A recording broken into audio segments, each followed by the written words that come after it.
it's Pavel Barber here at the Langley Sportsplex, about to meet up with Sam Gemmell. Gonna surprise him with a Christmas present, a true hockey stick. Christmas came early. Let's go.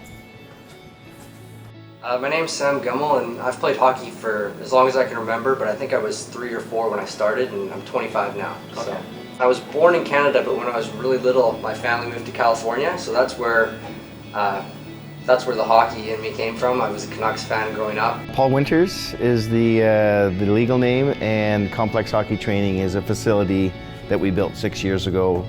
And I said, just give me a couple of names of a couple of students that you think we could bring on to work with kids and train kids. And Sammy was there, and Sammy showed up, and here he is 6 years later, one of my main go-to guys.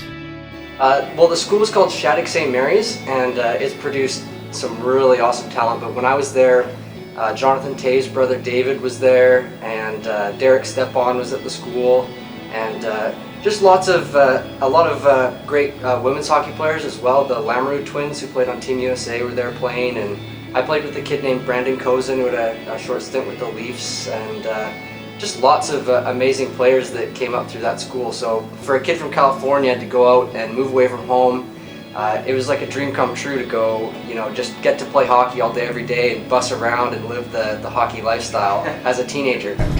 How fast is it gonna be?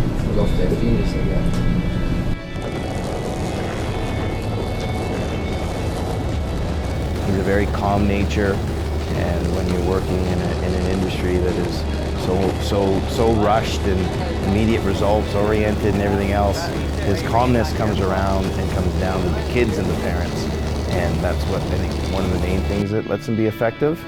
And then he knows the material. He knows the stuff we teach. He knows the treadmill program.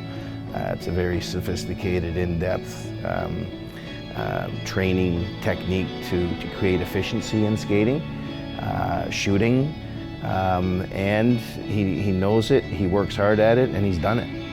And that, with his calmness, make kind of the perfect trainer in our environment to work with. We try to always make sure that when we finish with the follow through, all the way through, turn those wrists over.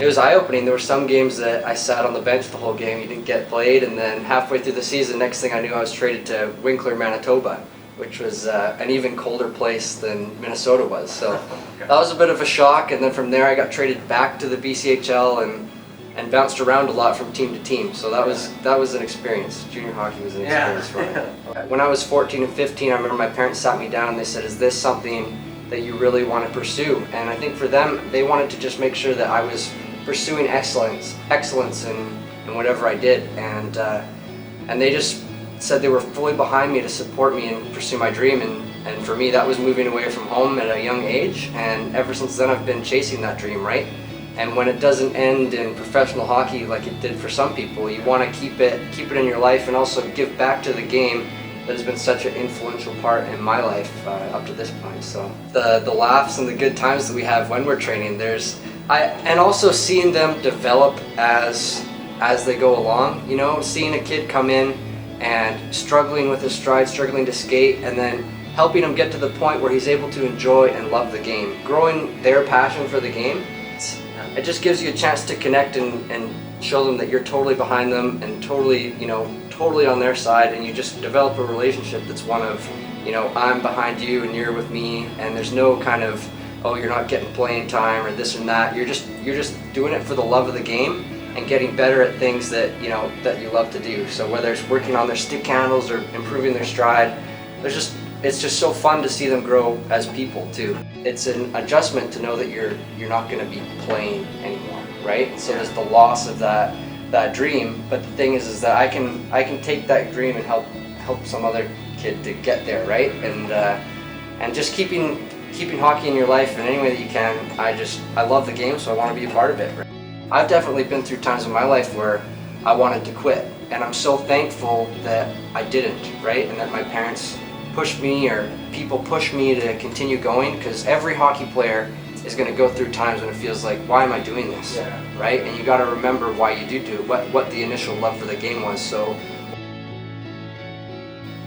you know, the young kids is why you do it, because they have a passion for the game that's even more intense than, you know, what I have. I think you see some kids come in and they just got a smile on their face the whole time. They're just so pumped up, and that helps me, you know, rekindle my passion for the game, especially when I'm not playing now.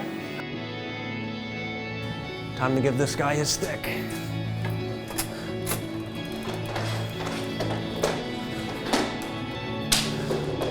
All right. So Sammy, we want to do this story on you not only because we love the story, also just because we want to thank you for, you know, doing all this work for the kids, you know, making their day, being such a positive influence on their game. I know it goes unnoticed in a lot of ways, but we're here to tell you it doesn't go unnoticed to us. We want to give you an early Christmas present. New true Ace 6.0. Dude, thank you. One of my favorite twigs. And honestly, man, you appreciate it. And yeah, let's test it out, man. Come on, let's do it. Take some rips. 100% accuracy on that thing. Oh yeah.